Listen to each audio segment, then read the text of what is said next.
Vamos a abrir sus Biblias en Primera de Corintios, capítulo 10.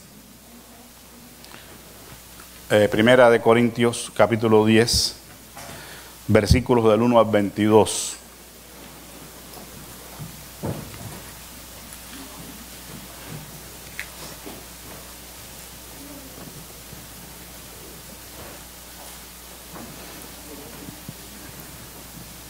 Primera carta del apóstol San Pablo a los Corintios, capítulo 10, versículos del 1 al 22.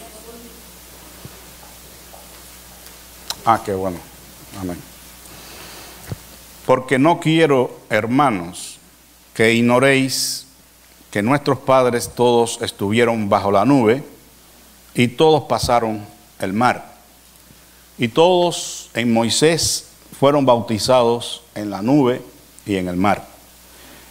Y todos comieron el mismo alimento espiritual, y todos bebieron la misma bebida espiritual, porque bebían de la roca espiritual que los seguía, y la roca era Cristo.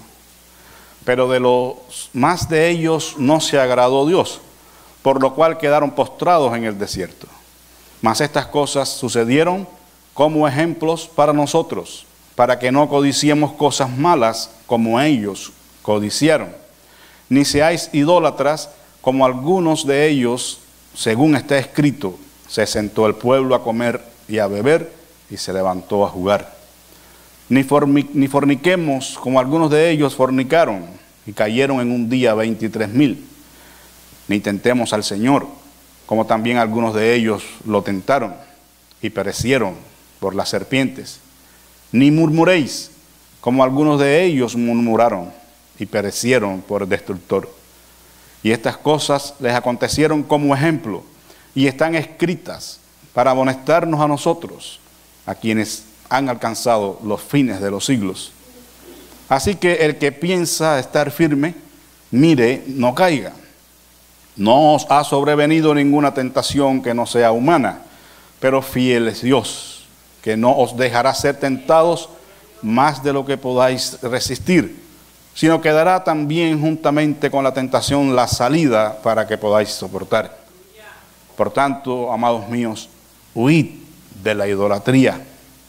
Como a sensatos os hablo, juzgad vosotros lo que digo. La copa de bendición que bendecimos no es la comunión de la sangre de Cristo. El pan que partimos no es la comunión del cuerpo de Cristo. Siendo uno solo el pan, nosotros, con ser muchos, somos un cuerpo, pues todos participamos de aquel mismo pan. Mirad a Israel según la carne. Los que comen de los sacrificios no son partícipes del altar. ¿Qué digo pues? ¿Que el ídolo es algo, o que sea algo lo que se sacrifica a los ídolos? Antes digo que lo que los gentiles sacrifican, a los demonios los sacrifican, y no a Dios. Y no quiero que vosotros os hagáis partícipes con los demonios, ni podéis beber la copa del Señor y la copa de los demonios. No podéis participar de la mesa del Señor y de la mesa de los demonios. ¿O provocaremos a celos al Señor? ¿Somos más fuertes que Él? Padre, en esta mañana rogamos que tú nos ayudes en la exposición de tu palabra. Señor, que esta pueda llegar en hora buena a nuestros corazones, y nuestros corazones estén receptivos y abiertos para recibir tu palabra.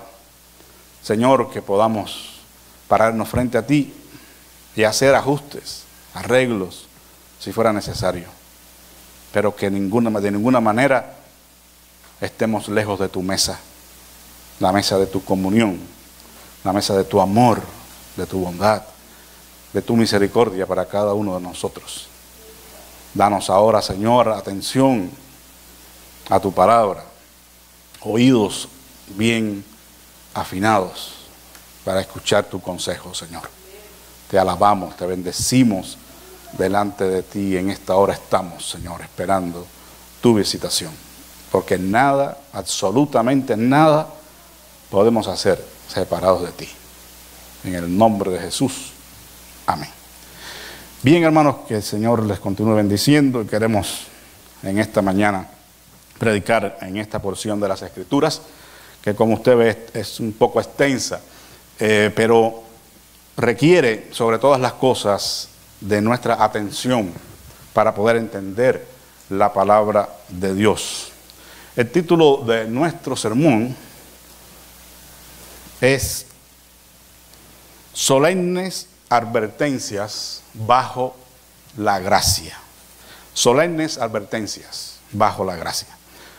Como se puede dar cuenta, este título sermonario es toda una ironía, ¿verdad? Una ironía, yo no veo ahí, pero una ironía es una figura de retórica que consiste en dar a entender lo contrario de lo que se dice. Por lo que el título de nuestro sermón es una ironía. Y le explico por qué. Algunos alegan que ya no se vive bajo la ley, sino bajo la gracia. Y hacen de esta manera una clara distinción o separación entre el antiguo y el nuevo pacto.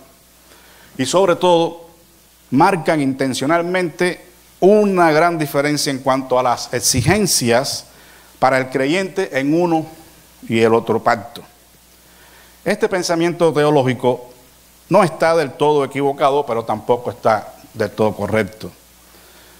El punto al que yo quiero que nosotros lleguemos es que en muchas ocasiones con esta manera de pensar teológicamente se puede, quizás no intencional, pero sí inocentemente, llegar a fomentar una vida espiritual poco comprometida con el Señor y un cierto antinomianismo, es decir, una oposición a la ley de Dios, lo que resulta en que los creyentes no vivan una vida muy comprometida con el Señor y están en una situación ambivalente. Están con un pie en la iglesia y otro en el mundo y pensando que de cualquier manera la gracia y la misericordia de Dios está con ellos por cuanto vivimos bajo la gracia. Sin embargo, este pasaje que nosotros hemos leído está en el Nuevo Testamento, ¿verdad? Es un pasaje que está en la epístola o carta universal del apóstol San Pablo a los creyentes en Corinto. Por lo que si vamos a seguir esa línea de pensamiento, pudiéramos decir que este pasaje y todo su contenido está como fuera de contexto, fuera de lugar. Porque ¿qué tendrá que ver, verdad, las advertencias solemnes que hace el apóstol Pablo aquí con el contexto de la gracia, que según algunos pues carece de este tipo de exigencias? Por eso digo que el título es una ironía, porque realmente no estamos nosotros, los cristianos, que supuestamente ahora estamos viviendo bajo la gracia, exentos de que se nos advierta solemnemente acerca de las verdades del Evangelio y el peligro que nosotros corremos si no tenemos cuidado de nuestra relación con Dios. Por eso en otro lugar el apóstol muy gráficamente nos dice: ¿cómo escaparéis vosotros si descuidáis una salvación tan grande? El creyente bajo la gracia entonces no está libre del rigor de la obediencia a los mandamientos del Señor. Por eso es que hablar de advertencias solemnes en el contexto de la gracia, aunque suene fuera de lugar, es muy adecuado, es muy pertinente y es muy bíblico, porque lo está haciendo el apóstol Pablo a un grupo de creyentes gentiles que se habían convertido a Cristo. Por supuesto, también hay presente un elemento judío allí, por cuanto específicamente estos versículos primeros son dirigidos a los descendientes de Israel, por cuanto él le dice: no quiero que ignoréis acerca de vuestros padres, de nuestros padres, en el peregrinaje en el desierto. Pero de cualquier manera, esos descendientes de Israel ese pueblo, se convierte para el gentil también en un paradigma, en un modelo, porque nosotros también estamos llamados, como ellos, a caminar, a peregrinar en este mundo, bajo el manto de la fe. Tenemos que fijar nuestra atención en esta mañana a esas dos palabras. Primeramente, advertir. ¿Qué significa advertir? El apóstol está aquí haciendo algunas advertencias en este contexto de la gracia, con el propósito de que estos nuevos creyentes se alejen de toda forma de avodat zará, lo que en español sería idolatría, pero en hebreo sería avodat zará, todo tipo de idolatría. Él está diciendo, necesitan ustedes tener presente estos hechos para que ustedes puedan alejarse completamente de todo tipo de idolatría, porque la idolatría siempre trajo el juicio de Dios sobre su pueblo. Advertir significa fijar en algo la atención, observar, llamar la atención sobre algo, aconsejar, prevenir, hacer caer en cuenta a alguien en alguna cosa. Eso es cuando se nos advierte, ¿verdad? No sé si usted ha tenido la oportunidad de ser advertido en alguna otra área de la vida, ¿verdad? Por sus padres o por la autoridad que le para y le cobra la multa de tránsito, le advierte lo que puede suceder la próxima vez, ¿verdad?, que usted viole la ley. Bueno, somos advertidos, somos llamados a que pongamos nuestra atención en las cosas que el apóstol va a decir. Y solemne significa algo formal, grave, firme, válido, acompañado de circunstancias importantes o de todos los requisitos necesarios. O sea que las cosas que tienen un significado y un valor grande son solemnes. Si usted ha hecho alguna vez algún juramento, ya sea militar o en su profesión, cuando se gradúa, sobre todo pues en las profesiones que tienen ciertos compromisos éticos como la medicina y cosas así, el doctor está aquí y puede afirmar, le hacen hacer solemnemente un juramento. Y si usted ha jurado para ser ciudadano de los Estados Unidos acá, también se dará cuenta de que ese acto requiere solemnidad, porque estamos asumiendo un compromiso serio, que eventualmente podemos ser llamados incluso para defender la nación, y cualquier época de crisis allí nos van a contar con nosotros, y nos van a mandar a llamar para formar parte de un tribunal. Es decir, que hay solemnidad, hay formalidad en estos actos. Bueno, ¿qué serían todas esas cosas comparados con la vida cristiana? ¿Qué sería todo eso ante la solemnidad de vivir delante de Dios? El Señor le dijo a Abraham a los 99 años, anda delante de mí y sé perfecto. O sea, Dios lo llamó a colación, ¿verdad? Aun cuando ya aparentemente la vida de Abraham estaba terminando, todavía Dios le está diciendo, anda delante de mí y sé perfecto. No hay nada más importante, hermanos, que saber lo que tenemos que hacer para alcanzar la vida eterna. Recuerden la semana pasada, el joven rico, ¿verdad?, que vino muy entusiasmado y muy deseoso de saber qué era lo que tenía que hacer para heredar la vida eterna.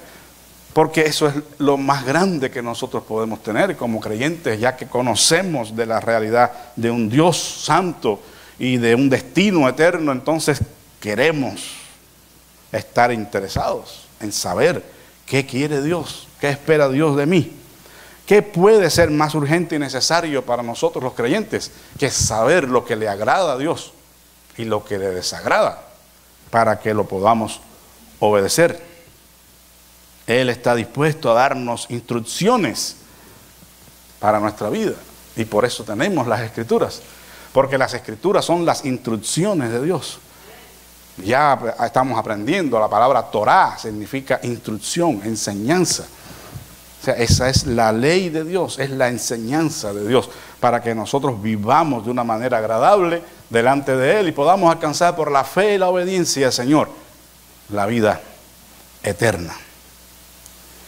Ante este peligro que el apóstol Pablo conoce muy bien, de que estos nuevos creyentes saliendo de un mundo pagano, porque no eran la mayoría judíos, eran gentiles que tenían otros dioses, tenían otras religiones, tenían otras costumbres completamente diferentes a la costumbre que Dios había dado a su pueblo Israel. Ahora necesita ser instruidos en este nuevo camino. Y ese fue el ministerio del apóstol Pablo, llamado para desarrollar un ministerio hacia los gentiles, enseñándoles a los gentiles lo que es el temor al Dios de Israel, para que nosotros a través de Cristo, el Mesías judío, pudiéramos tener un lugar en Israel y alcanzar la vida eterna. El apóstol hace algunas solemnes advertencias que son las que queremos compartir a continuación. La primera es que el apóstol les advierte acerca del peligro de ignorar. Versículos del 1 al 6. Porque no quiero, hermanos, que ignoréis que nuestros padres todos estuvieron bajo la nube y todos pasaron el mar. Y todos en Moisés fueron bautizados en la nube y en el mar. Y todos comieron el mismo alimento espiritual y todos bebieron de la misma bebida espiritual, porque bebían de la copa espiritual que los seguía, y la roca era Cristo. Pero de los demás de ellos no se agradó Dios, por lo cual quedaron postrados en el desierto. Mas estas cosas sucedieron como ejemplos para nosotros, para que no codiciemos cosas malas como ellos codiciaron. Aquí la palabra ignorar no está en el contexto que casi siempre nosotros la interpretamos, cuando alguien desconoce algo, ¿verdad? Que no ha sido enseñado, no ha sido instruido, pues esa persona es ignorante de conocimiento de esas verdades. No quiere decir que sea una persona sin estudios o que no haya tenido educación.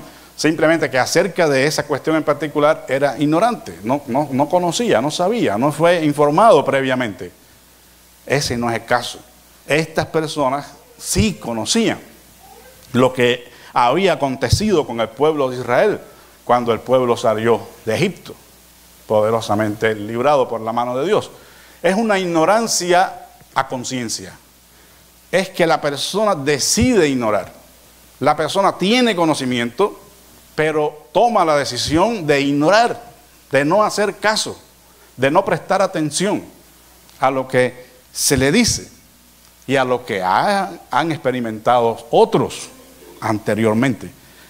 Este pueblo, estos creyentes estaban en el peligro de ignorar los hechos, los acontecimientos ocurridos a los israelitas cuando salieron de Egipto. Y Pablo les habla claramente que no quiero que ignoréis que nuestros padres todos estuvieron bajo la nube y todos pasaron el mar. Aquí el apóstol está haciendo uso de dos cosas, dos figuras que fueron realidades para los israelitas en el desierto. Primero sería la nube, la nube que ellos tenían, que les cubría y que era representativo de la presencia de Dios, del cuidado de Dios sobre ellos, como lo fue la columna de fuego también. Pero el apóstol está escogiendo estas dos figuras, porque estas dos figuras, el estar bajo la nube y el atravesar el mar, representó para ellos un bautismo. Por eso dice, y todos en Moisés fueron bautizados en la nube y en el mar. Qué interesante, ¿no? Ni fueron sumergidos en la nube, ni fueron sumergidos en el mar, porque pasaron a secas. Sin embargo, eso fue un símbolo y un tipo de bautismo. Y fue un bautismo en Moisés. Moisés era el escogido de Dios. Moisés era el Mesías ahí. Porque la palabra Mesías, como vamos a ver después, significa el ungido. O sea, y hubo muchos Mesías. Porque sobre ellos estaba la unción de Dios para liderar al pueblo, para enseñarles. Y Moisés era su Mesías en ese contexto.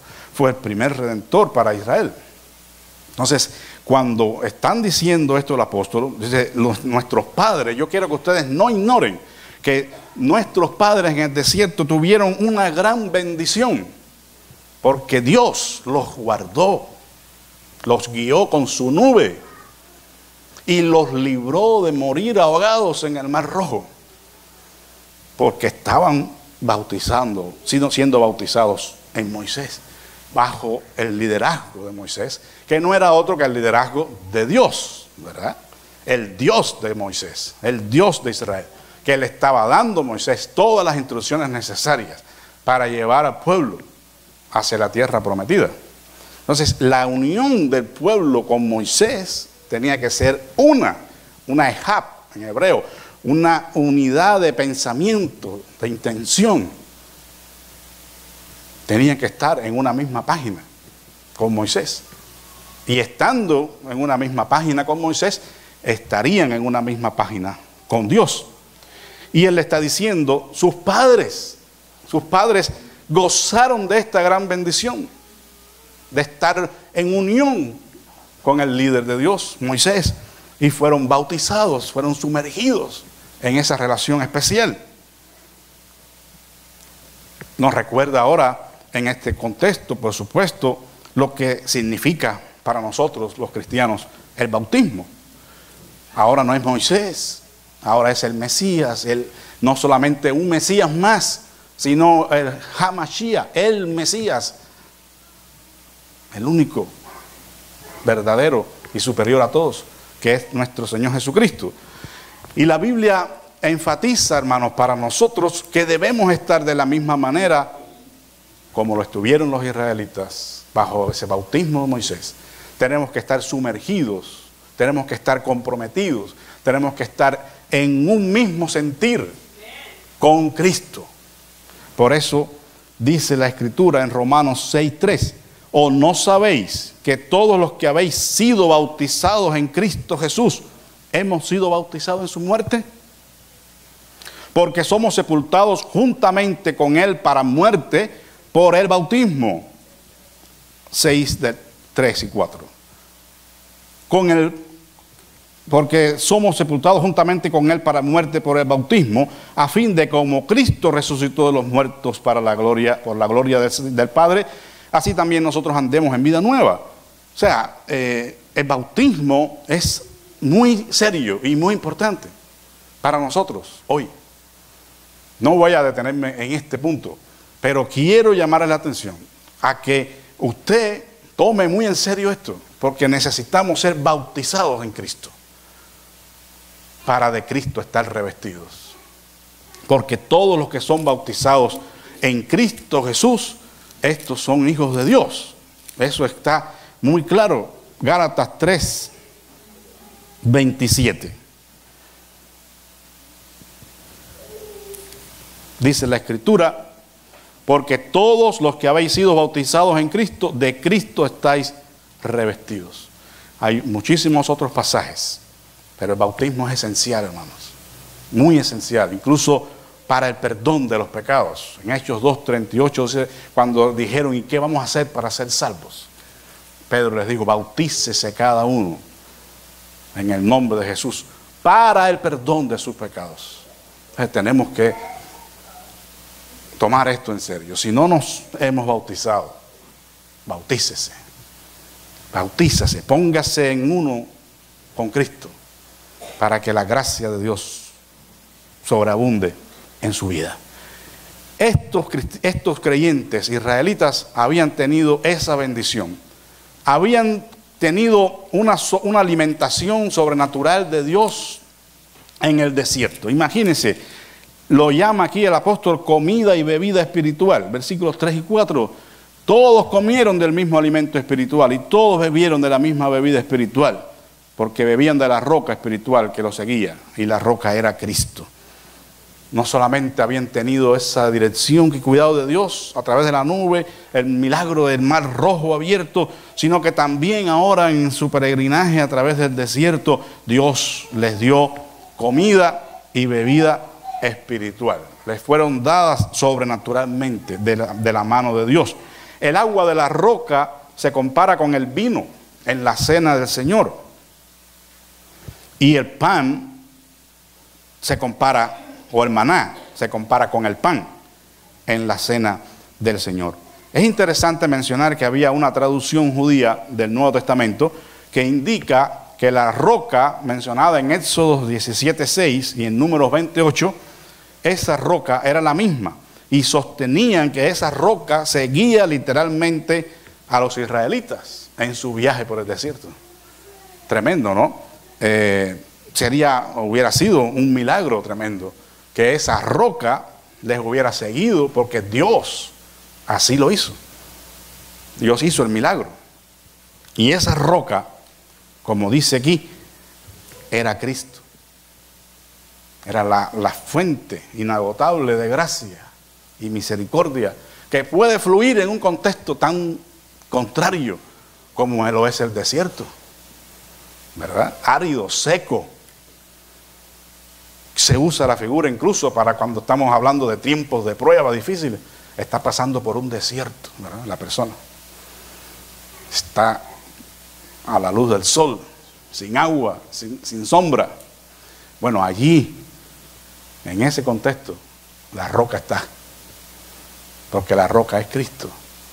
Y si lo siguió a ellos en el desierto, nos sigue con más razón a nosotros ahora, hermanos. Cristo está en tu vida y Él está fluyendo agua de vida para ti. Por eso dice el canto, ¿verdad? Cristo es la roca de Oreb que está brotando, agua de vida saludable para ti. No importa que estés eventualmente en un desierto, puedes ver a Cristo allí. El agua no se agota, la fuente nunca deja de fluir, porque es eterna la gracia y la misericordia de Dios. Y si en un desierto estamos, hermanos, eso va a ser transitorio. No va a durar toda la vida el desierto. Pero lo más interesante es que Dios pone mesa en el desierto. O sea, Dios nos asiste en el desierto, en la prueba, en la angustia, en la desesperación a veces. Nunca quite la mirada del Señor, porque Él está allí, hermanos. Estas personas tuvieron todas estas bendiciones, estos israelitas, sin embargo, no la aprovecharon, hermanos. Y esta es la nota triste. Dice, pero la mayoría no agradó a Dios y quedaron tendidos en el desierto. Estas personas murmuraron en contra de Dios y estaban protestando a Moisés: nos sacaste de Egipto para matarnos de hambre aquí y de sed. Y una serie de circunstancias que quisiera compartirles con los textos, pero se me haría demasiado largo.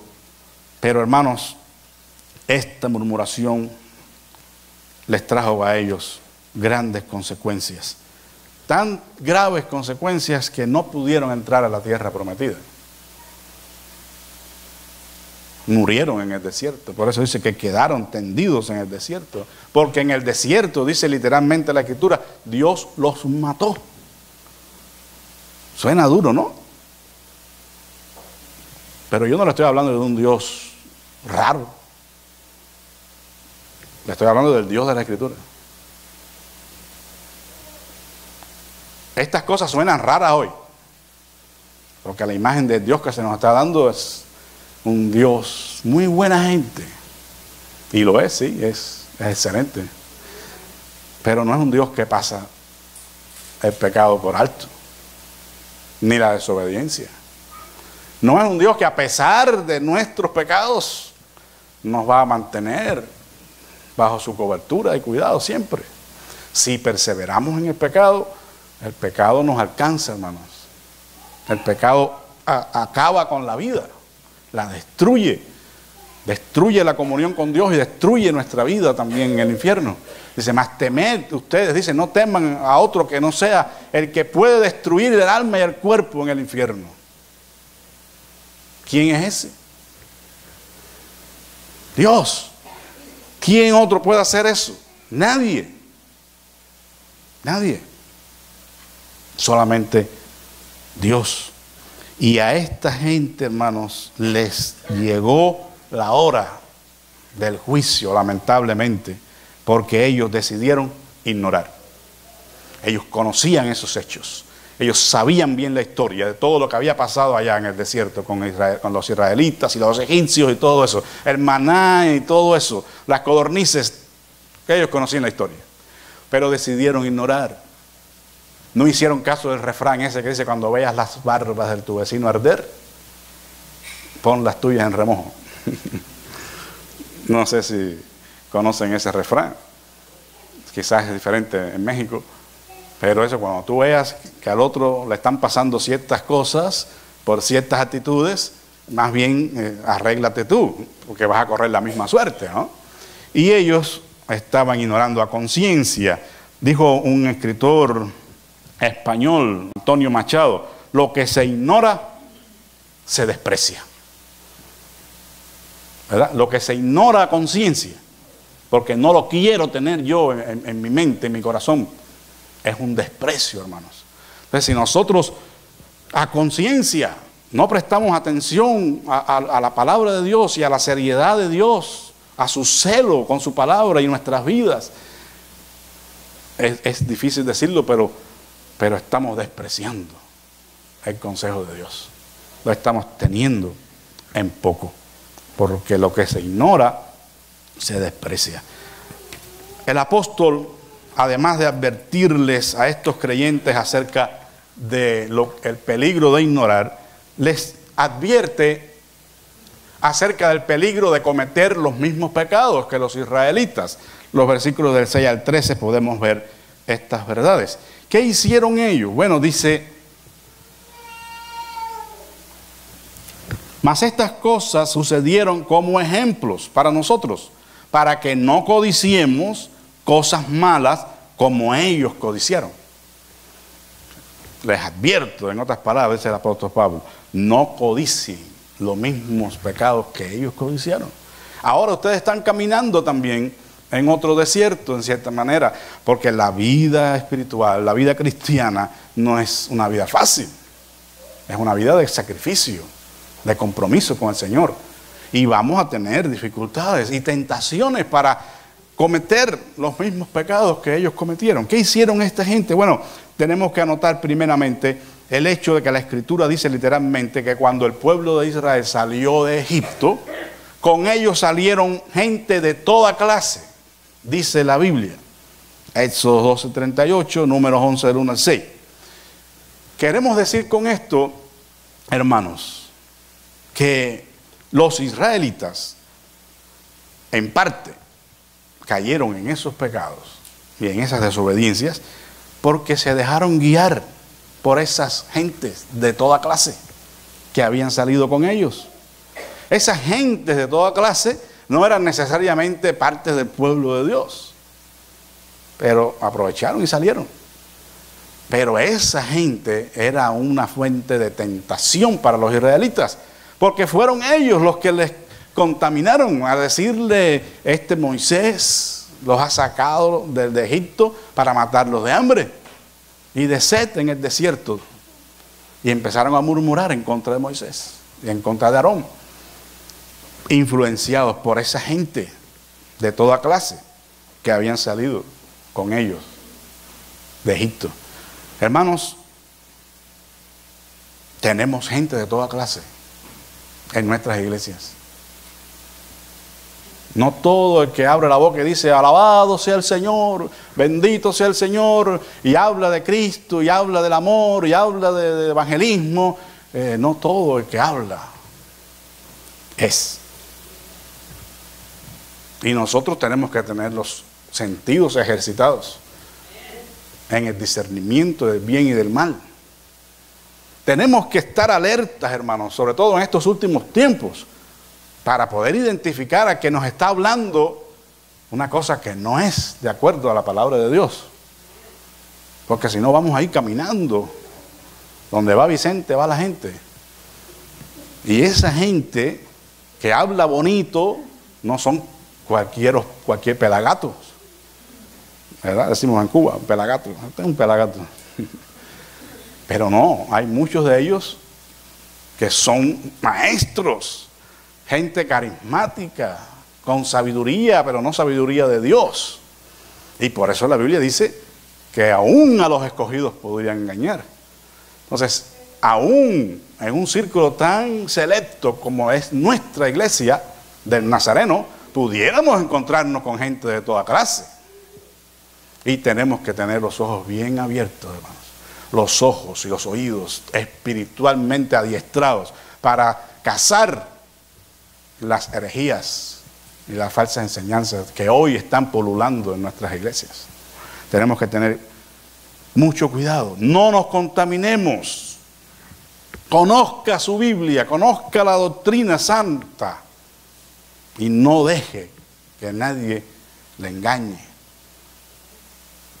Porque no dice que los que le engañan y los ignorantes se van a salvar, ¿eh? Ah, Señor, es que me engañó fulano de tal. Yo no sabía, Señor. No hay justificación, hermano. Para eso está la Escritura. Para eso está la palabra que nos ilumina. El Espíritu Santo para que nos guíe a toda la verdad. Y poder en un momento dado saber defender nuestra posición. Por eso Pablo le dijo a Timoteo, consérvate puro. Timoteo, tú estás en Éfeso, allí hay un culto tremendo a la diosa Diana y conocemos cuán difícil es ser cristiano en Éfeso. Pero tú, consérvate puro. Tú vas a encontrar, Timoteo, allí gente de toda clase y muchos llamados judíos que no lo son. Muchos que dicen que están siguiendo al Mesías y no lo hacen. Pero tú, consérvate puro. Hermanos, podemos tener a nuestros alrededores cualquier fenómeno, pero nosotros conservémonos puros. No porque seamos mejores que nadie, pero sí estar parados sobre el fundamento que es Cristo. Cuídense de no caer en la idolatría. Versículo 7, ni seáis idólatras, como algunos de ellos. La idolatría, ya mencionamos, uno de los pecados más terribles que se pueden cometer en contra de Dios, porque Dios es celoso, hermanos, y Él no comparte su gloria con nadie. Y nosotros solo debemos adorar a Dios, a nadie más. Los israelitas fornicaron. Los israelitas tuvieron relaciones sexuales ilegítimas. ¿Por qué? Porque se juntaron con toda esta gente de Moab y tuvieron relaciones sexuales con las hijas de Moab. Hicieron un becerro de oro y lo adoraron como si fuera Jehová. Llamaron a Aarón y le dijo, mira, este Moisés no sabemos lo que le haya pasado. O sea, Moisés a lo mejor se quedó muerto allá arriba. En fin de cuentas no nos interesa, pero no queremos esperar más y queremos que nos hagas nuestros dioses. Y Aarón, un poco débil, pues recogió todo el oro que tenían, hicieron los becerros, estos son los dioses que los sacaron de Egipto, y ahí empezó la comparsa, la fiesta y las adoraciones en el nombre de Jehová. Ese es el punto, ¿verdad? Ellos lo estaban haciendo a los becerros de oro, pero no pensaron que fuera ningún problema, porque eso representaba a Jehová, según ellos. Pero ¿quién dice lo que es y lo que no es? ¿Quién dice lo que está bien y lo que está mal? ¿Quién tiene ese derecho? Dios. Dios, nadie más. Cuando ponemos sustitutos, estamos en un peligro grave. Pero esta gente no cayeron en el 20, hermanos, y cometieron pecado delante del Señor de idolatría, adorando a un becerro y fornicando con las mujeres, adorando a Baal peor, dios cananeo, y diciendo que eso era similar o igual a hacerlo a Jehová. Cometieron otro pecado, tentaron a Cristo. Versículo dice, pero no tentéis al Mesías, a Cristo, ¿verdad?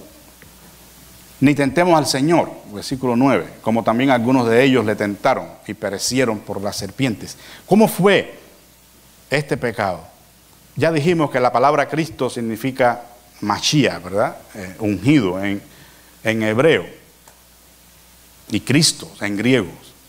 pero la palabra significa ungido, es un mismo significado. Y Moisés en este caso era un Mesías, era un ungido del Señor para llevar a cabo esa obra que Dios le había encomendado, la liberación del pueblo. ¿Qué hicieron ellos? La palabra tentar aquí significa poner a prueba. Los pusieron a prueba. Moisés, nos sacaste de Egipto y ahora no tenemos que comer, no tenemos que beber. Y cuando Dios le da milagrosamente el maná y las codornices, se cansaron de eso. Y dijeron, ya estamos hasta aquí, en otras palabras, ¿no? Pero lo puedes leer ahí en la Biblia. Estamos hasta aquí, Moisés, de la carne esa y del maná ese. Ya, y se acaba lamentando y acordándose de las cebollas y los puerros y los melones que habían comido en Egipto. Tan bien que nos iba allá, a pesar de que estábamos esclavos, pero por lo menos comíamos, Moisés. Aquí no tenemos nada. ¿Para qué nos sacaste de Egipto? ¿Dónde está la redención que has prometido? Hemos creído en ti y nada ha pasado. ¿Cuándo vas a restaurar el reino, la nación? ¿Cuándo vendrás por nosotros? Un poco más adelante en la historia se dejaron escuchar esas palabras, ¿verdad? Y hoy, hermanos, no tentaremos al Señor cuando nos quejamos, cuando todavía estábamos en alguna manera pensando en lo bien que nos iba, cuando estábamos en el mundo, y las ventajas que teníamos en ciertas cosas. Yo ganaba no sé cuánto, a veces personas que te testifican, parece que más bien que se están lamentando de lo que tenían antes con lo que tienen ahora, porque antes yo ganaba miles de dólares, pero no parece estar contento ahora porque gana cientos. Y otros por allá que parecían que estaban testificando, pero más bien estaban recreándose en sus antiguos pecados. Porque yo cuando estaba en el mundo tenía 10 mujeres. Sí, no, yo no estoy exagerando, yo lo escuché. Y tuve que llamarlo después de decirle, ¿qué pasa? ¿Que tú estás testificando o te estás regocijando en eso? Sí, tenemos que tener cuidado, hermanos. No tentemos al Señor. Pablo les está diciendo a ellos aquí, tengan cuidado ustedes, no caigan en el mismo pecado de tentar al Señor. Porque el espíritu de Mashiach era el que estaba en Moisés, el espíritu de Cristo. Y hoy por hoy ya ellos habían vivido en su historia el Mesías que había venido y había muerto en la cruz por ellos. Ahora podían correr el mismo peligro. Muchas veces, hermanos, hoy escuchamos a muchos predicadores que la venida de Cristo la toman a bonche, a cuestión de risa. Hace tiempo que está viniendo y no acaba de venir. Así. Como que ellos están llamados a implantar el reino de Dios en la tierra.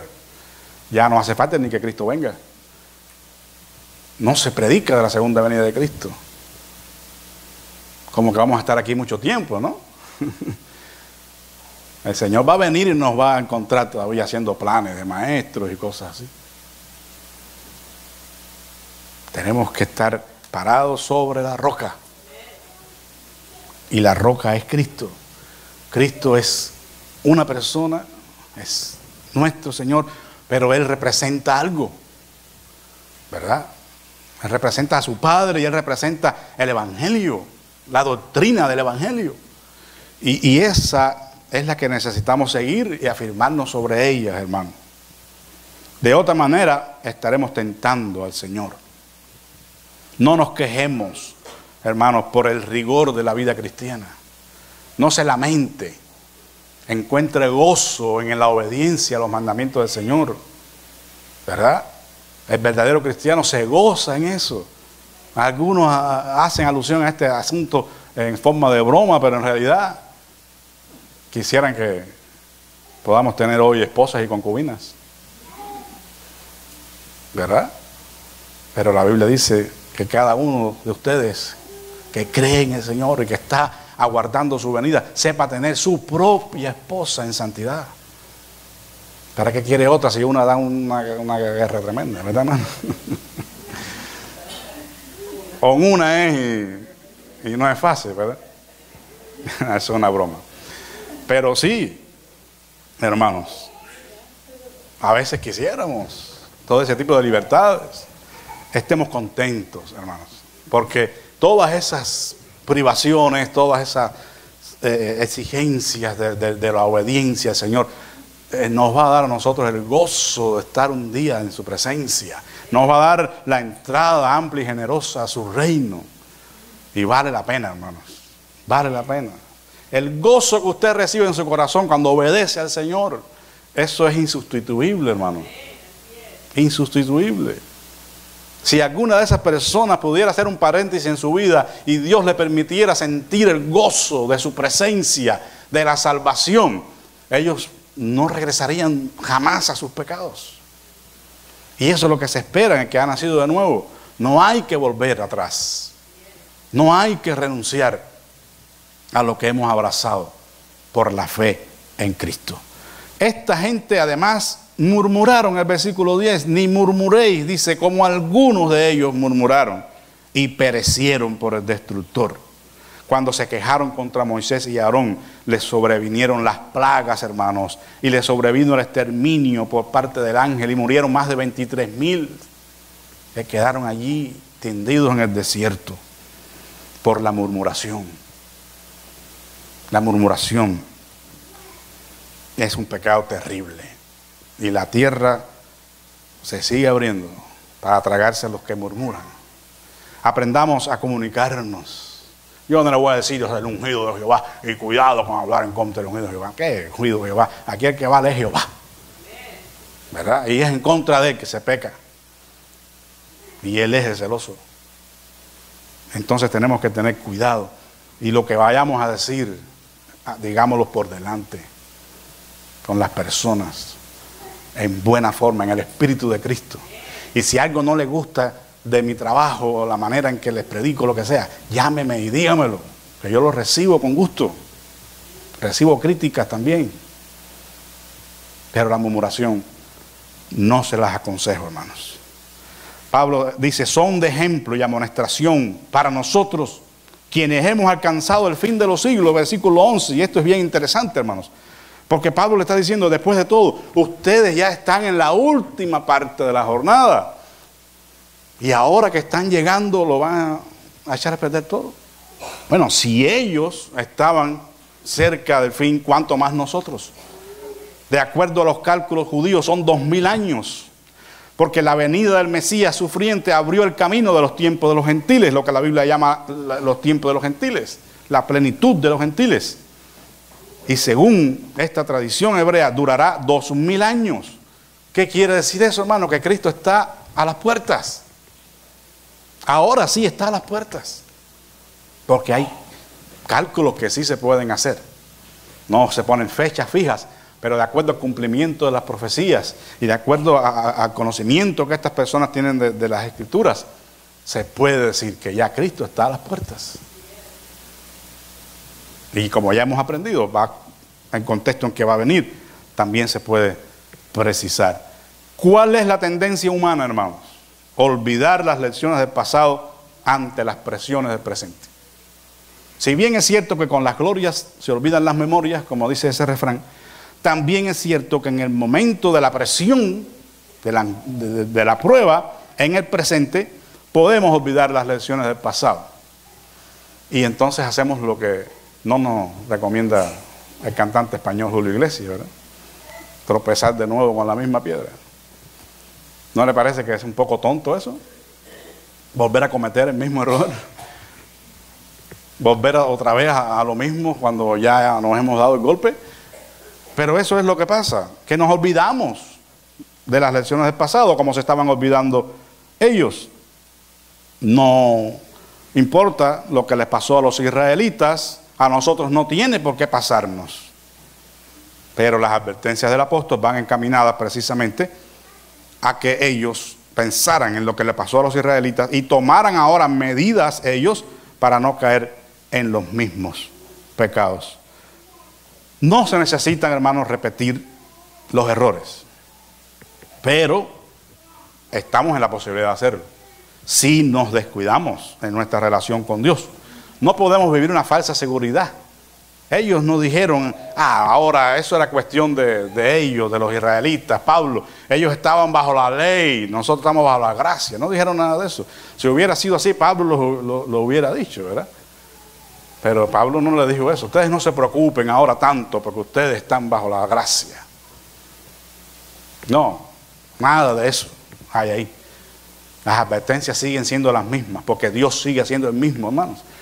Y la posibilidad de caer en el pecado y faltarle a Dios también. Por eso él le dice, así que el que crea estar firme, mire, no caiga. O sea, si usted cree que a usted no le puede pasar, porque usted es diferente, porque eso fue otra época, cuidado, no caigas, ¿verdad? O sea, todos podemos caer. Todos podemos caer si nos descuidamos. Pero no tiene que ser así.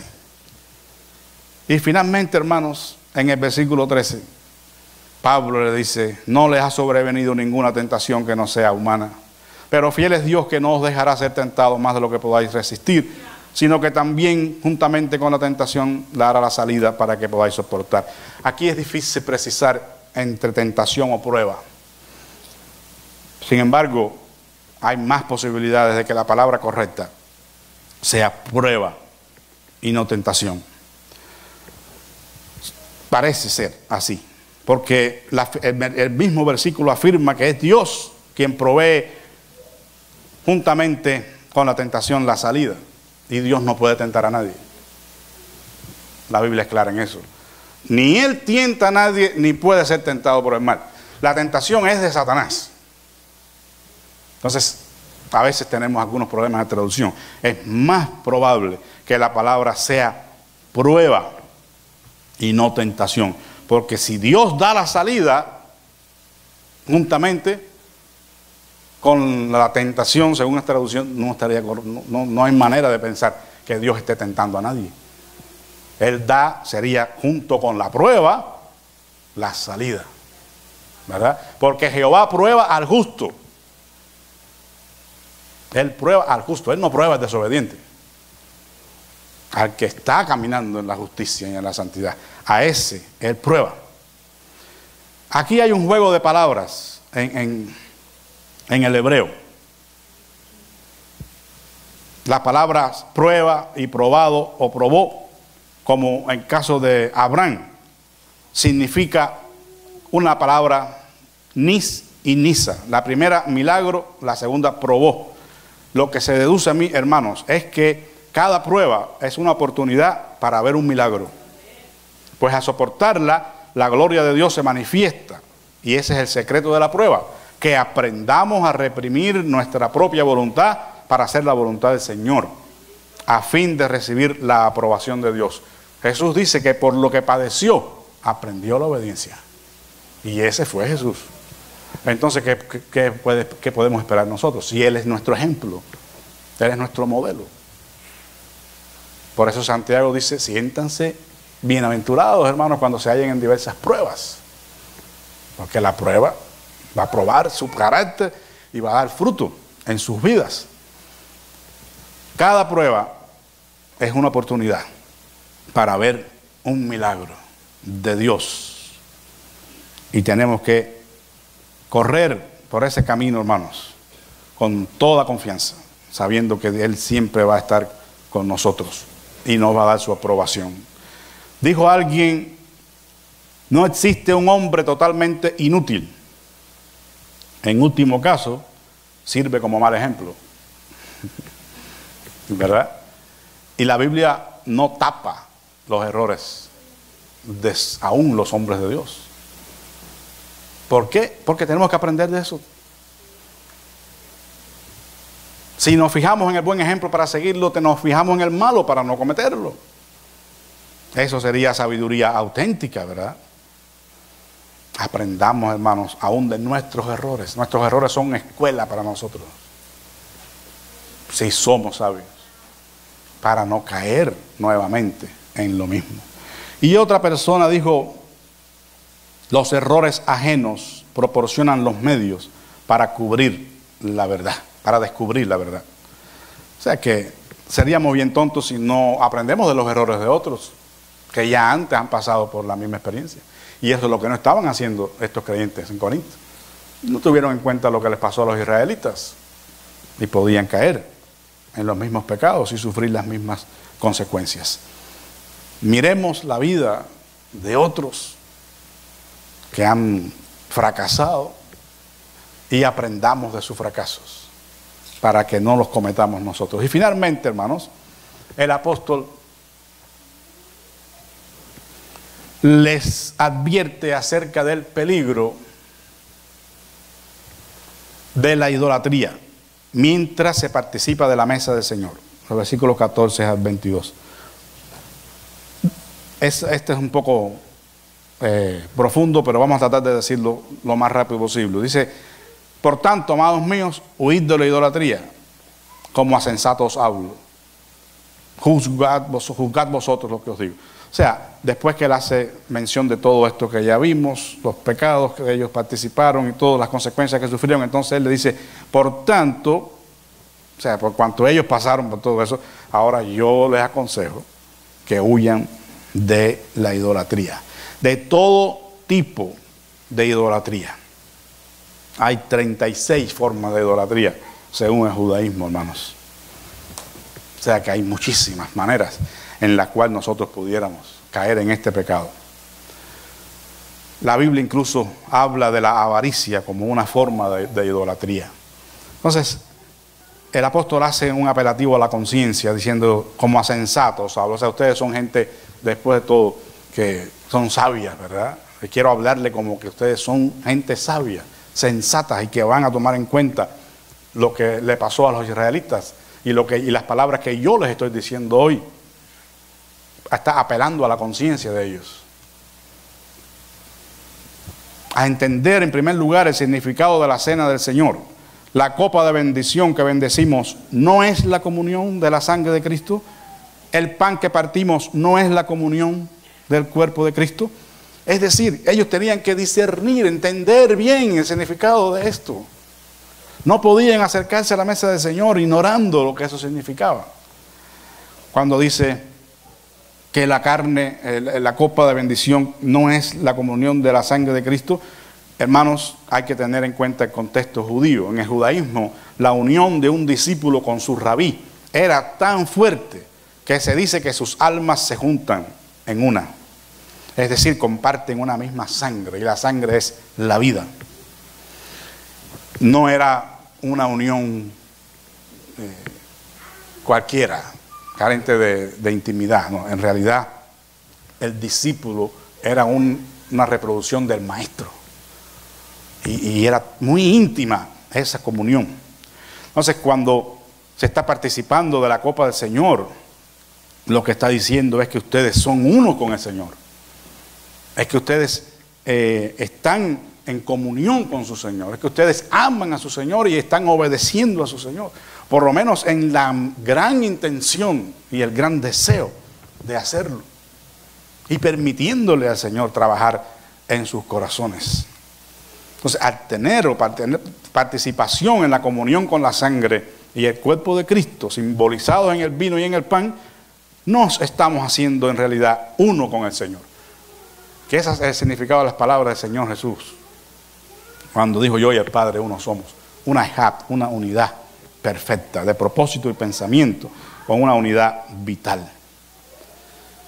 El peligro de ser partícipe con los demonios, versículos 19 y 20. El apóstol no quiere que estos creyentes que vienen del contexto gentil corran el peligro, hermanos, de estar participando con los demonios. ¿Qué le digo? Dice, el ídolo es algo, o que sea algo lo que se sacrifica a los ídolos. Antes digo que los gentiles sacrifican, a los demonios los sacrifican. Ellos venían de un contexto idólatra. Y muchas de esas costumbres quizás querían mantenerla ahora en la adoración al Dios de Israel. Y Pablo está diciendo, no, un momento, tengan cuidado, porque yo no quiero que ustedes estén participando de la mesa del Señor a la misma vez que están participando de la mesa de los demonios. No quiero que ustedes corran ese riesgo, ¿verdad? Por eso hay un principio de antagonismo en el versículo 21. Dice, no podéis beber la copa del Señor y la copa de los demonios. No podéis participar de la mesa del Señor y de la mesa de los demonios. Esto, hermanos, es un poco delicado de hablar, pero tenemos que hablarlo, ¿verdad? Tenemos que hablarlo. Nosotros no tenemos quizás el mismo contexto que ellos y no se espera que nosotros estemos ofreciendo ningún tipo de sacrificio a ningún demonio, a ningún ídolo, que nosotros podamos identificar como un santo o lo que sea y entonces le ofrecemos sacrificio. Es muy improbable que en el pueblo del Señor eso suceda. Entonces, ¿cómo nos sirve a nosotros? ¿Cómo podemos aplicar esta palabra a nuestra realidad? ¿Cómo podemos nosotros estar corriendo el riesgo de estar participando de la mesa del Señor a la misma vez que la mesa de los demonios? Bueno, hay algunas cosas para pensar, ¿verdad?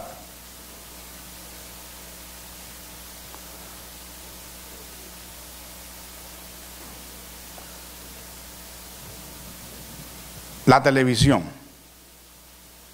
La televisión es una mesa servida. Ahí hay de todo, ¿verdad? Hay muchos platos selectos. Pero ¿quién pone los platos? Nosotros no queremos decir como algunos grupos, ¿verdad? Hacen. Está prohibido tener televisión. Porque los hay algunos que llevan los televisores y los queman y los rompen allá. Pero si no hay un trabajo aquí, de nada vale, man. Después estará viendo la televisión en casa del vecino. O va a las tiendas para ver la televisión. Porque hay que sacarlo de aquí, ¿verdad? Del corazón. Pero sí tenemos que tener cuidado, hermanos. ¿Qué es lo que vemos? ¿Qué estamos permitiendo que entre a nuestra vida a través de los ojos y los oídos? Porque no es la mesa del Señor, la fornicación, el adulterio, los engaños, los pleitos, la sangre, los rostros de demonios. ¿Usted cree que eso es del Señor? Entonces tenemos que tener disciplina y de orar para que Dios nos ayude, porque yo sé que es difícil. Pero como decía una profesora que teníamos allá, quizás algún nazareno viejo la conoce, Eunice Bryan, decía, usted tiene un dedo santo, usted puede hacer así, al control, cuando ve algo que no tiene que ver. Tenemos el control. Ellos no pueden controlar lo que nosotros vemos, pero nosotros podemos seleccionar. Entonces tenemos que tener cuidado, hermanos. Ciertas películas, ciertas telenovelas, cosas que lo que promueven es el odio. De pronto usted está con la... ¡Sí, mátalo, mátalo! Está participando con ellos en sus emociones y sus sentimientos pecaminosos, ¿verdad? Esa villana. Ay, si yo la posibilidad agarrara con mis manos. Nos reímos, pero tenemos que tener mucho cuidado, hermanos. Y como dice Efesios 5:10, ¿verdad? Comprobando lo que es agradable al Señor. La internet o el internet, no sé cómo se diga. Qué bendición la internet, ¿verdad? Que ponemos un dedo allí y ya sabemos lo que dijo fulano. Y cualquier tema de esos raros, enseguida tenemos cualquier cantidad de información. Pero es un arma de doble filo también. Un arma de doble filo. Porque de la misma manera que está toda esa información valiosa, hay mucha porquería allí también. Pero nuevamente, usted y yo tenemos el control, ¿verdad? Yo puedo y quitar, porque de veces no lo pones tú, a veces te lo meten ahí. Usted está cualquier otra cosa, usted pone para ir a una página X Y en vez de salirle lo que usted pidió, le sale una vieja o un viejo en cuero ahí. Sí, así es. Así es. Entonces, ¿qué vamos a hacer? Hay que tener control, hermanos. Tener un filtro y decir lo que es agradable al Señor. Porque de otra manera estamos participando en la mesa de los demonios. Entonces no podemos llenarnos de toda esa basura allá y después venir a la mesa del Señor. ¿Verdad? La internet, la música. Qué lindo la música. Pero hay que ser selectivos con la música. Y tenemos que saber qué clase de música escuchamos. Porque hay música que está llena de mensajes subliminales que nos están diciendo una cosa, pero hay otra realidad detrás de esa música que promueve, que incita a la sensualidad y al pecado. No sé si ha visto algunos de esos ritmos modernos que hay, que prácticamente están haciendo el acto sexual ahí cuando están bailando. Entonces, bueno, hay extremos. Yo no le digo que si usted escucha una canción de Roberto Carlos, por ejemplo, un momento dado de romanticismo allí con su esposa, yo no veo que eso sea pecado, ¿verdad? Si usted quiere cantarle la malagueña a su esposa, pues qué lindo, ¿verdad? Por lo menos yo no le veo nada malo a eso. Pero hay otro tipo de música que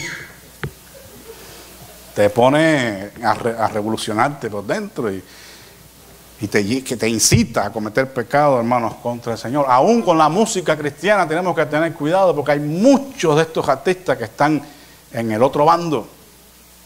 Son católicos, son de este grupo de cantantes Illuminatis, que están comprometidos con otra cosa y están componiendo cancioncitas que te dicen, ¡ay, qué lindo! Pero no son canciones ambiguas. Porque la misma se la puede cantar el Señor Jesús, como que al Señor Ricardo, o a la señora Juana. Porque no dice quién es. El Señor, ¿qué Señor? Nuestras canciones deben tener el nombre bien claro de Dios. Deben exaltar bien claro el nombre de Dios. Y no estar cantando ahí cualquier cosa porque está linda. Tengamos cuidado, porque muchos de esos coros son alabanzas al mismo diablo, hermanos. Cuando usted las pone para atrás, dicen cosas a Satanás y no a Dios. Entonces hay que tener mucho cuidado con eso. Las prácticas de hechicerías. ¿Usted cree que eso no pasa en la iglesia hoy? Pues sí. No solamente en esos llamados encuentros, hay prácticas que son dudosas, de dudosa procedencia, y están más cerca de la hechicería que de otra cosa. Pero a veces nosotros también, como allá en Arriaga, que ya le conté, un muchacho que es pastor hoy, estaba estudiando cuando aquello y quería pasarle el huevo a la niña.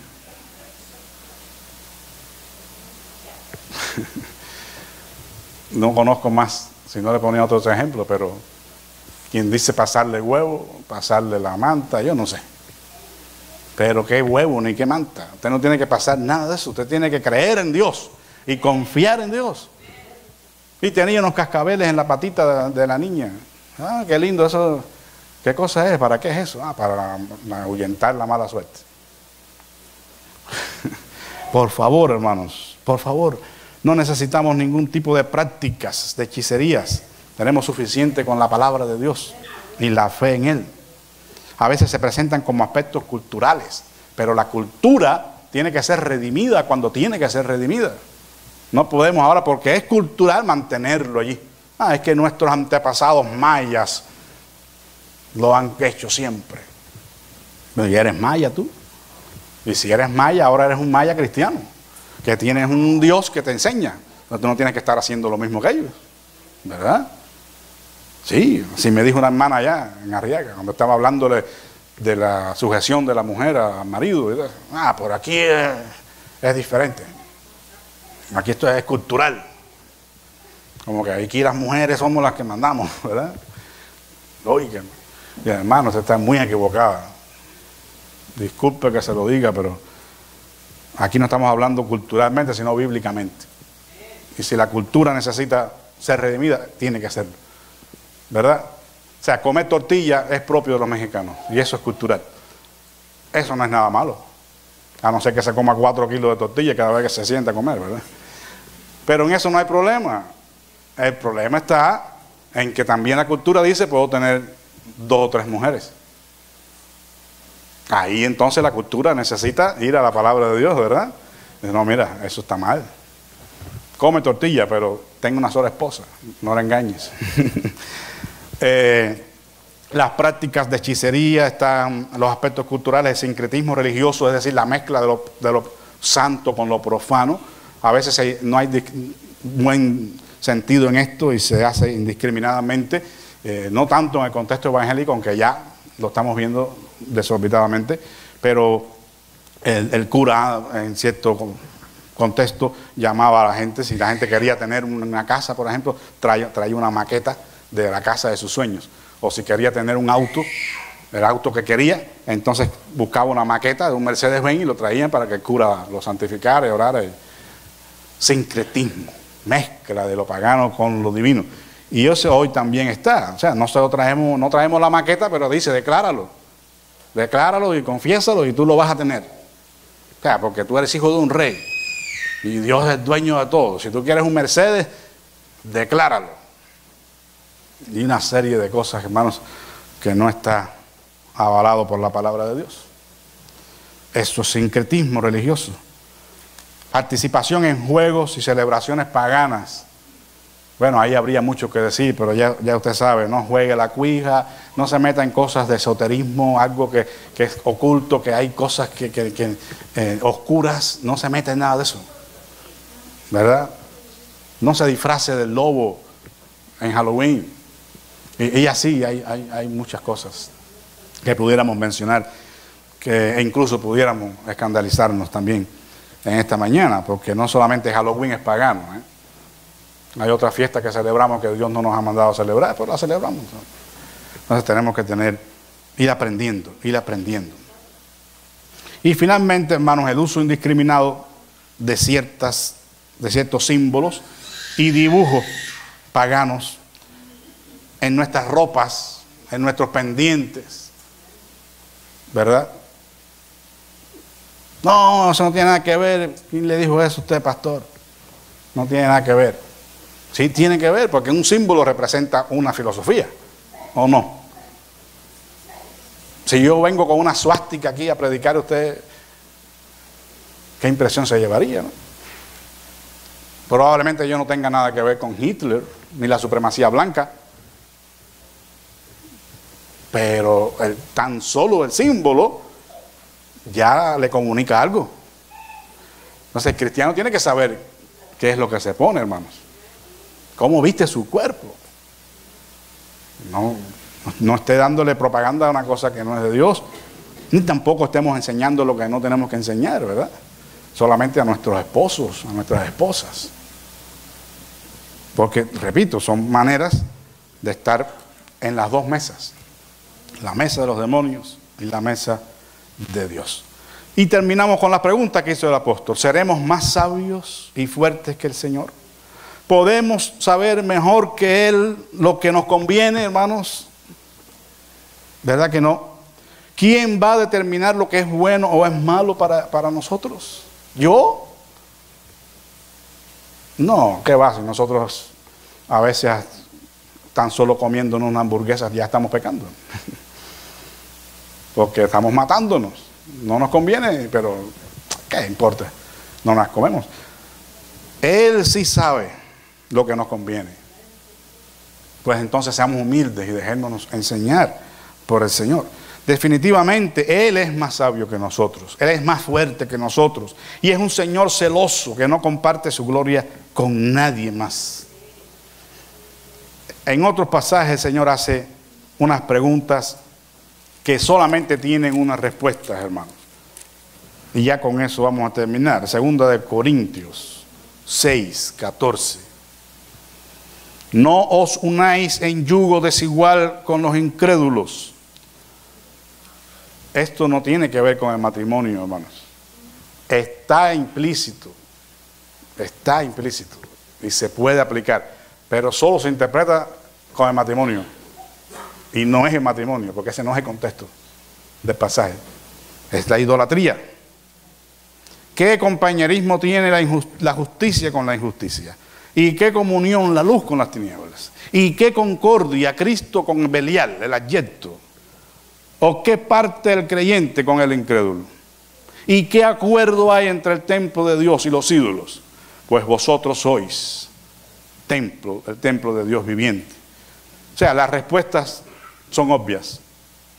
Es solo una respuesta. No, o ninguna. O sea, no hay ninguna comunión entre la luz y las tinieblas. Por eso, ¿por qué? Porque somos el templo de Dios. Es decir, el Espíritu Santo habita en el corazón de los creyentes. Y por eso se nos dice, no contristéis, no entristezcan al Espíritu Santo con el cual fuiste sellados. Hermanos, todos hemos caído en eso. Yo no le estoy hablando como el que nunca ha caído en eso. Yo he contristado al Espíritu Santo y yo he visto lo que no he tenido que ver también. Y me he tenido que arrepentir delante del Señor. Por eso les hablo así, para que no caigan en las mismas cosas, para que tome medidas y le pida a Dios con todo su corazón, ayúdame a escapar, Señor, de la ira venidera, ayúdame a huir de la idolatría, porque yo no puedo por mí mismo, y Dios le va a dar la fuerza, y Dios le va a dar el corazón de carne, y pondrá su ley en su corazón, para que le obedezca, y Él será su Dios, y nosotros su pueblo. Concluyendo, la mesa del Señor, hermanos, a la cual estamos invitados en esta mañana, es una mesa de gracia.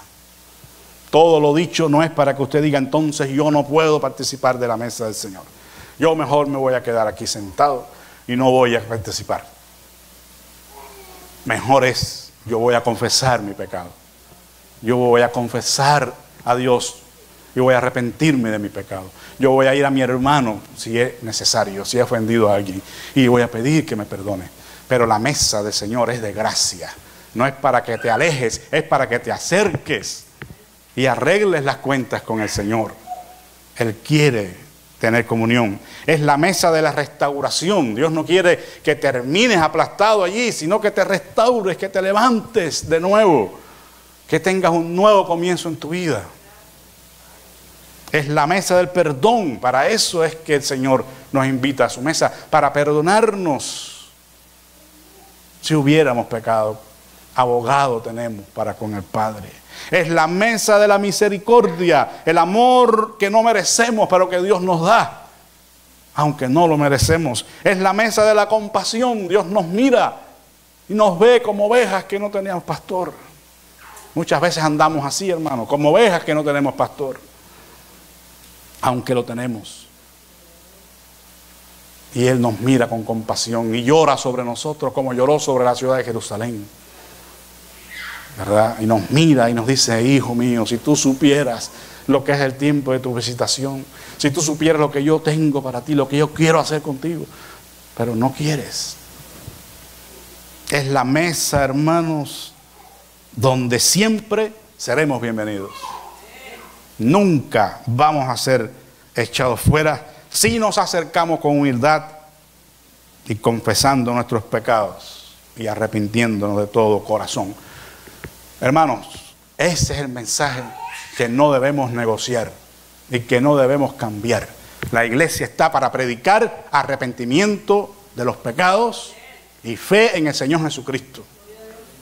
Si usted lograra que esto se llene de gente aquí, pero no se les predique el arrepentimiento de pecados, en balde estamos trabajando. No estamos haciendo nada. Estamos llenando esto de gente nada más. Pero queremos gente salvas. Gentes que odien el pecado, que rechacen el pecado con todo su corazón y amen a Dios más que todo en sus vidas. Hoy se nos está diciendo que este mensaje está pasado de moda, que ya no hay que predicar arrepentimiento. Yo leí un póster de Joel Osteen el otro día ahí. Ese mensaje está bien para los 80, los 70, pero ahora ya no hay que hablar así. El Señor reprenda de esa filosofía. Hoy hay que llamar a la gente al arrepentimiento, porque el pecado que los separó a ellos de Dios es el que nos separa hoy también. El pecado que nos hizo llevar al infierno, muchos de ellos, es el mismo que nos lleva hoy también al infierno si no nos arrepentimos. Sí, hermanos, tenemos que hablar lo que Dios quiere que hablemos, aunque se ponga bravo quien se ponga bravo. Yo no soy guapo, yo no soy valiente, ¿eh? No crean ustedes que yo soy guapo o valiente, dicen en México. El guapo en México es alguien bien parecido. No. Pero ¿qué puedo hacer? Tengo que obedecer al Señor, ¿verdad? Hay que predicar, hermanos, de esta manera hasta que Dios quiera, hasta que nos arrepintamos. Le dijo una ancianita al pastor: pero ¿hasta cuándo usted va a estar, el pastor, predicando eso, ese sermón? Porque ese sí era el mismo y el mismo. Y le dijo: hasta que lo obedezcan, hermano. Hasta que lo obedezcan. Pues necesitamos todos, hermanos, ponernos en la misma página y venir al Señor. Y nunca se deje engañar. No, porque hoy no hay que estar predicando tan fuerte, a la gente no hay que hablarle de arrepentimiento, ni de santidad, porque se ponen bravos y se van de la iglesia. Ay, hermano, si alguien se va a ir por eso, pues qué feliz es el pastor que se le vaya a la gente por eso. Sí, porque ¿para qué quiere gente que no ame a Dios y a la santidad en su congregación? ¿Para qué? ¿Para pasar un buen rato y darle un apretón de mano y un abrazo y ya? No, hermanos, necesitamos estar todos comprometidos con el Señor. Vamos a pasar a la mesa del Señor mientras los hermanos nos acompañan con el himno.